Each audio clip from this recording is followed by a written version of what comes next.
How's it going, everyone? So today we're going to tackle possibly the hottest role in FM21.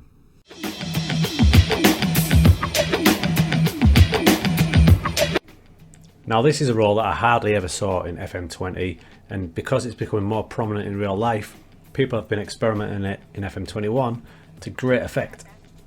What role am I talking about? I'm talking about the inverted wingback. Now, one of the main instigators of this move in real life is Man City and Pep, and he's got Cancelo doing it crazily well. I watched the other night against Burnley, and Cancelo was just running rings around them. They didn't know how to deal with him. The BT Sports commentators didn't even know what to call him, bless them. They've had great success with it, so much so that Kyle Walker can't even get in the team now as a traditional wing-back. He's preferring to use an inverted wing-back to aid central attacks. This is how they lined up FM style the other night against Burnley, and they had the four across the back, and here's Cancelo there in that role I talked about as an inverted wing-back. Now what you'll find is every time he got the ball, he was in these areas. He wasn't anywhere near the full-back position, even as far up as in here, affecting the game in these areas. And that's what an inverted wing-back can do for you. It can help overload in the central areas, in all these sorts of areas here, giving you a really aggressive option to attack through the middle. Now he's still a full-back at heart, so when you're defending, he is going to cover these areas.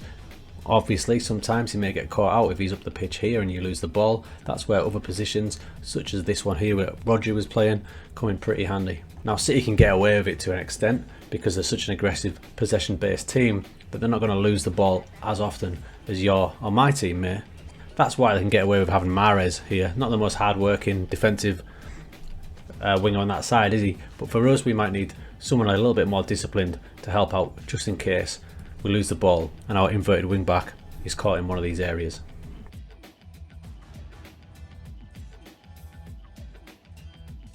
So here we are in match, and I want you to look at straight from the kickoff Cancelo's positioning. So there's Cancelo there. Now this is straight from kickoff, remember? So let's just highlight Cancelo and you'll see, this is a great example, I've got lucky here. You'll see what he does. So we just press it, player there. There's Cancelo highlighted, gets the ball in the middle of the park, and that's where he wants to be, and that's where he's going to carry on being. Wanting to dictate the tempo in the middle, he's almost like a playmaker.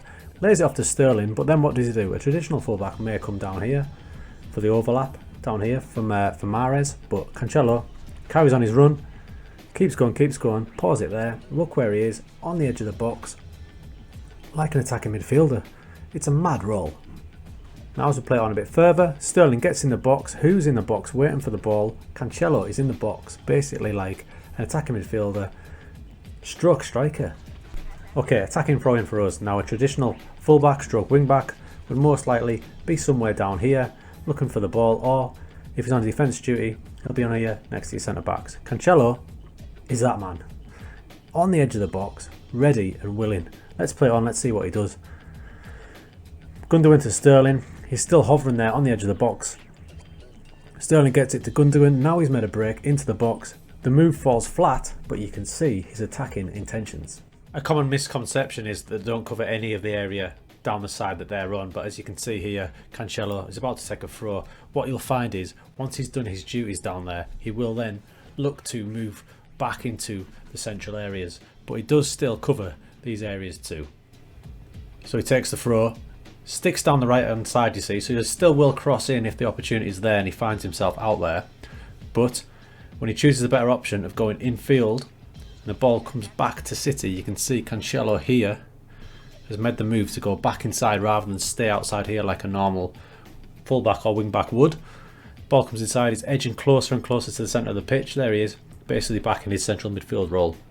Okay, the last bit of footage I'll show you is the defensive side of his game, and it does show that he does get back into his original starting position. So we'll play it on there. You can see Cancelo at the halfway line, looking to come inside like he always does. There he is, right in that central area, looking to affect the game in central areas. There he is, he gets the ball, lays it off to Mahrez, goes on the underlap, so tries to get into the box. Now we've lost the ball and you can see he's setting off, he's breaking his neck to get back into the traditional right back slot. So he will get back there. It will be handy if you've got a guy in front of him. It's Mahrez in this situation, just to cover him, but it does show he does get back into that normal full-back defensive area. Super hot position, super handy. When you're looking for the player, you're going to think of it like you're looking for a midfielder, a creative one at that. You saw the style of play he did in those packages there. So passing, long shots, because those areas he gets into, a little bit of flair, some dribbling wouldn't go amiss.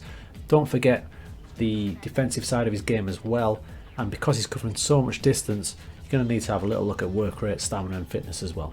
It's a super handy role. People are getting some great success out of it. You can see what it can do for you, overloading those central areas. My little tip would be to have someone probably in and around these areas there just to cover his ass if he gets a little bit lost and you're not a Man City style of team where you keep your possession all the time. And if you can get a hard working winger in front of him, even better. And because he's so central, if you can get him 2-footed, and that's a big ask, but if you can get him 2-footed, double win.